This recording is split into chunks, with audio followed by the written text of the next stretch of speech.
যখন আজান দেয় যে যেখানে আছি যেভাবে আছি আমরা সেখানে কিন্তু লাইন করে কাটাবর্তি হয়েছে, তাই না? নামাজ আদায় করা এবং আমরা দল করি, আমাদের সে দলের সর্বোচ্চ নেতা সেখানে আসবে।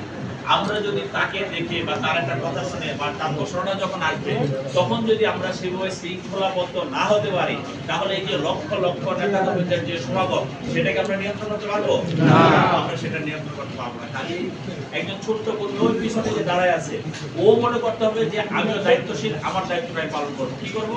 ঠিক আছে, আমি যেখানে জায়গা পেয়েছি সেখানে বসে যাই, বা যেখানে সামনে যারা দাঁড়িয়ে আছে বা আমি প্রয়োজনে আমার নিজের জায়গাটা খালি করতে, এইভাবে আমাদের চিন্তা করতে হবে। খালি আমরা কিন্তু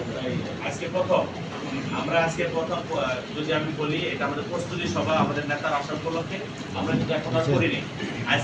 সেটা আমরা 17 নম্বর ওয়ার্ড চাচার বাড়িতে আমরা সেটা শুরু করলাম। কাজেই আপনারা দয়া করে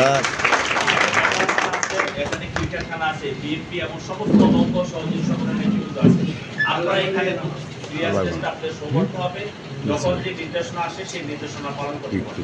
আর আজকে আমার বাসায় বিকাল 4টায় থানার প্রেসিডেন্ট সেক্রেটারি, ওয়ার্ডের প্রেসিডেন্ট সেক্রেটারি, থানা বিএনপির কনভেনর এবং যুগ্ম আহ্বায়ক বৃন্দ, আর থানার অঙ্গ সংগঠনের প্রেসিডেন্ট সেক্রেটারি, ওয়ার্ডের বিএনপি প্রেসিডেন্ট সেক্রেটারি আমরা একটা মিটিং করব, প্রস্তুতি সভা।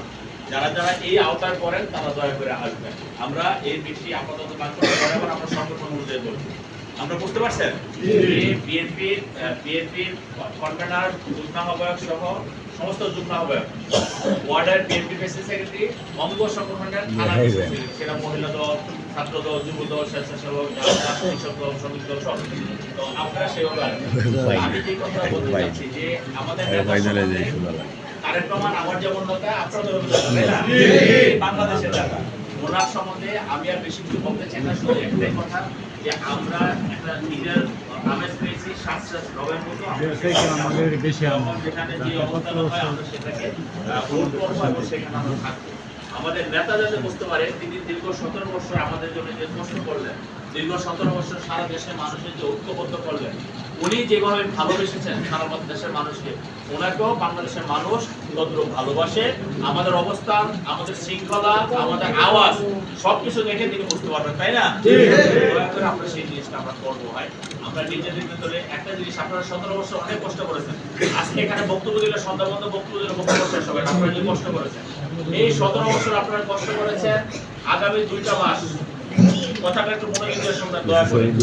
আমরা 17 বছর কষ্ট করেছি, আগামী 2টা মাস যদি আমরা সেই কষ্টের সাথে মিলিয়ে দিই যে এখন আমরা কষ্টের মধ্যে আছি, সেই পরিমাণ কষ্ট যদি আমরা করি তাহলে আমাদের বিজয় কেউ ঠেকাতে পারবে না ইনশাআল্লাহ। এই দেশে যতবার সুস্থ ভোট হয়েছে ততবার